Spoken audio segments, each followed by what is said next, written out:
दुनिया में तुम्हारे नृत्य के तुम ही निर्देशक हो, तुम ही। और नृत्य करने वाले नर्तक भी तुम ही हो। अभिनय करने वाले अभिनेता भी तुम, अभिनेत्री भी तुम। और यह अभिनय, यह नृत्य दुनिया के इस विराट रंगमंच पर तुम्हारा ही है। तुम्हारा अभिनय और तुम्हारा नृत्य बड़ा बेजोड़ है, मौलिक है। जितनी मौलिकता तुम्हारे अभिनय में और तुम्हारे नृत्य में, वैसी मौलिकता दूसरे में पाना बड़ा मुश्किल है, क्योंकि प्रकृति ने तुम्हें जैसी मौलिकता दी है वैसी किसी दूसरे को नहीं। तो निश्चिंत रहो, निश्चिंत इस बात से रहो कि अपने जीवन के निर्माता, निर्देशक, अभिनेता, अभिनेत्री तुम ही रहोगे और दूसरा कोई नहीं। इसमें कोई व्यवधान नहीं पड़ेगा। कैसे पड़ सकता है? कोई व्यवधान डालेगा भी नहीं, कैसे डाल सकता है? तुम शुभ करो, अशुभ करो, जैसा मर्जी करो, मगर यह जानकर करना, यह जान लेना, पहले सोच लेना कि यह शुभ अशुभ, यह संकल्प विकल्प, ये पाप पुण्य, ये कर्म, गुण अवगुण लगातार निर्धारण करते हैं और क्रमशः निर्धारण कर रहे हैं कि तुम जीवन से क्या मांगते हो। और तुम जीवन से जैसा मांगते हो, जो भी मांगते हो, वैसे ही देह का अगली बार निर्माण होता है, वैसी ही देह का। क्योंकि जो तुम मांगते हो, जैसा मांगते हो, वैसी देह भी होनी चाहिए, वैसा शरीर भी होना चाहिए। क्योंकि शरीर की अपनी सीमितता है। हर शरीर में वह पूरा नहीं हो सकता जो तुम चाहते हो। प्रकृति में ऐसे बड़े बड़े शरीर जो तुम प्रकृति से मांगोगे, प्रकृति तुम्हें दे देगी। तो कैसा जन्म मिलेगा आगे?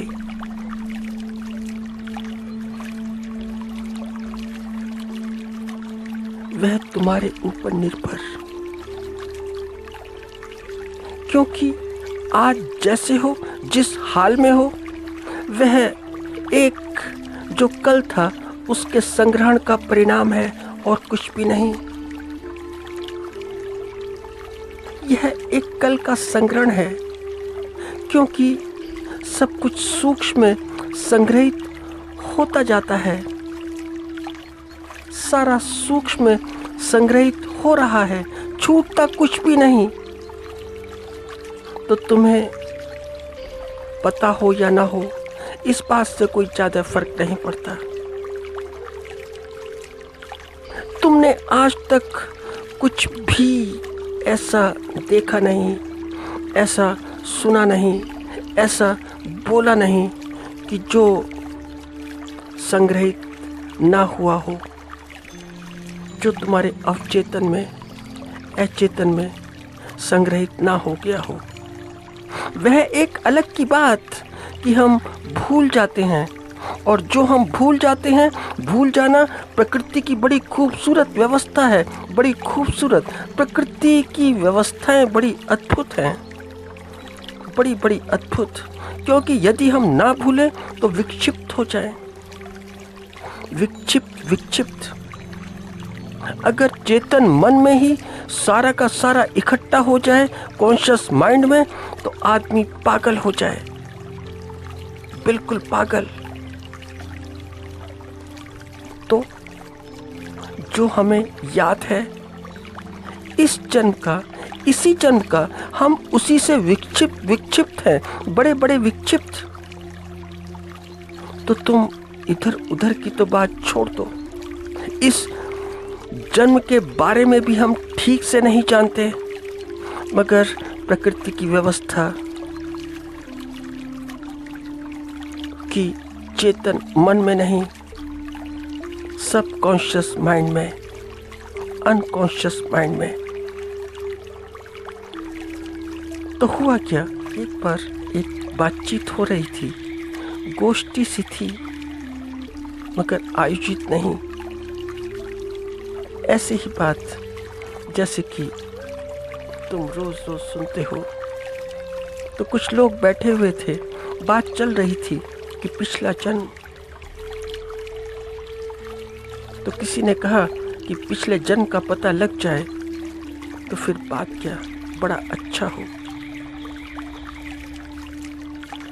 तो जो सज्जन ऐसा बोलते थे उसका प्रत्युत्तर दूसरे ने दिया कि कैसे पता लगे, कैसे पता चले कि क्या थे पिछले जन्म में। तो यूं ही बातचीतें शुरू हो गई, और थोड़ी देर पहले तक घर गृहस्थी की बातें हो रही थीं, और जब घर गृहस्थी की बातें हो रही थी तो उसमें सारे घर परिवार की बातें, और जैसी कि घर परिवार की बातें होती हैं वही कि अचानक बात का रुख पलट गया, सारा का सारा। कोई सात्विक थे, सात्विक व्यक्ति, उन्होंने कहा कि यह सब भगवान करता है और कोई नहीं, वही सुनिश्चित करता है, उसी का निर्णय कि अगला जन्म क्या होगा भगवान जाने, भगवान कैसे करता होगा। क्योंकि इतनी बड़ी दुनिया,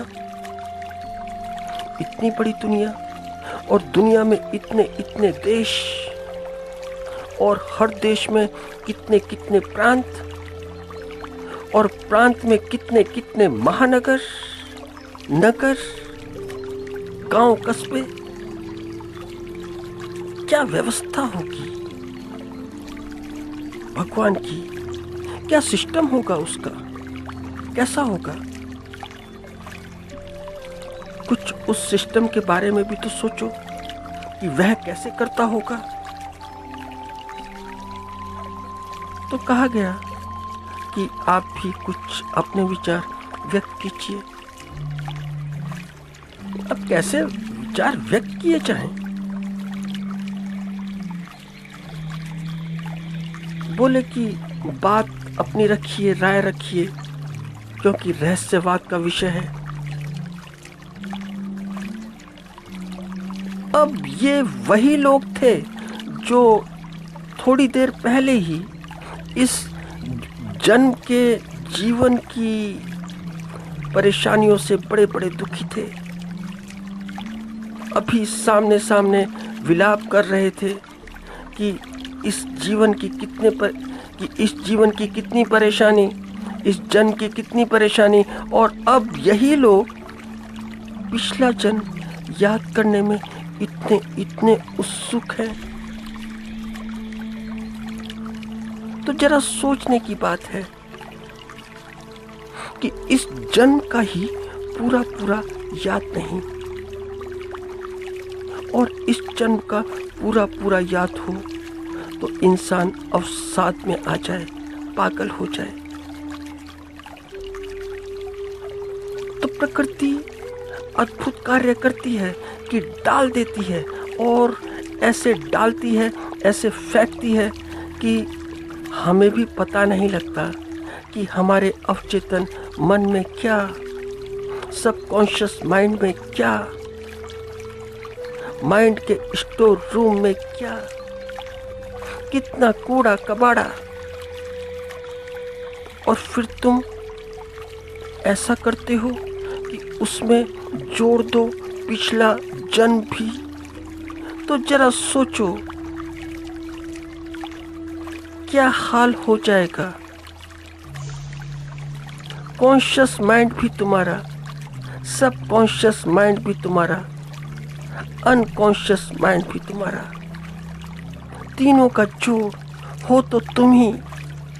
मगर तुम पिछला, अगर जो स्मृतियां पिछले जन्म की हैं वो भी डाल दोगे तो फिर क्या होगा, परिणाम क्या आएगा। तो फिर तो कोई साइकोलॉजिस्ट, साइकियाट्रिस्ट कुछ भी नहीं कर पाएगा, क्योंकि यह उसके हाथों से बाहर की बात है, बाहर की बात। साइकियाट्रिस्ट क्या कर सकता है, यही कि तुम्हें सुला दे, सुला कर थपकोड़ता रहे, दवाओं से सुलाता रहे। पर सुलाएगा भी कहां तक और कब तक। और फिर भगवान, यह भगवान कौन कौन का और किस किस का जन्म निर्धारित करेगा कि बैठे निर्धारण करने, बैठे रजिस्टर लेकर या कंप्यूटर लेकर कि इसके इतने कर्म,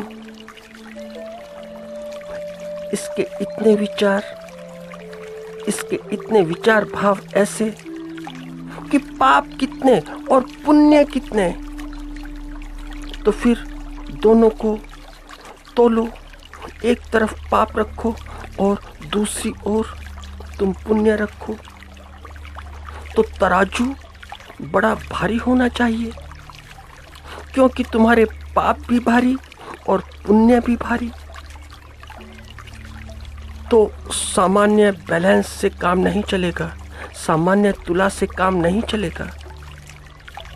यह तुला भारी होना चाहिए, इलेक्ट्रॉनिक्स प्लस इलेक्ट्रिकल होना चाहिए। फिर सारे लोगों के, दुनिया के सारे लोगों के तोलने हैं। तो जरा सोचो कि इनके कितने पाप और कितने पुण्य।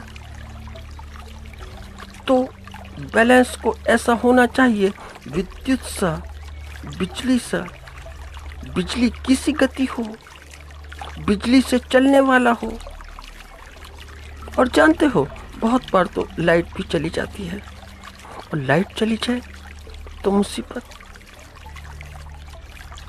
कि लाइट गई।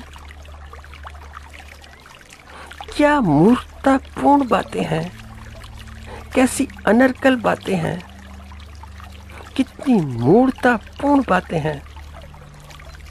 इसलिए हिंदू दर्शन इस दुनिया को मृत्यु लोक कहता है, मृत्यु लोक। हिंदू दर्शन कहता है कि दुनिया को दुनिया कहना भी उचित नहीं, इसको कहना चाहिए मृत्यु लोक। और मृत्यु लोक कहना ही उचित है, जहाँ पर आना जाना, जहाँ पर आवागमन हमारी ही इच्छा से होता है, हमारी इच्छा से।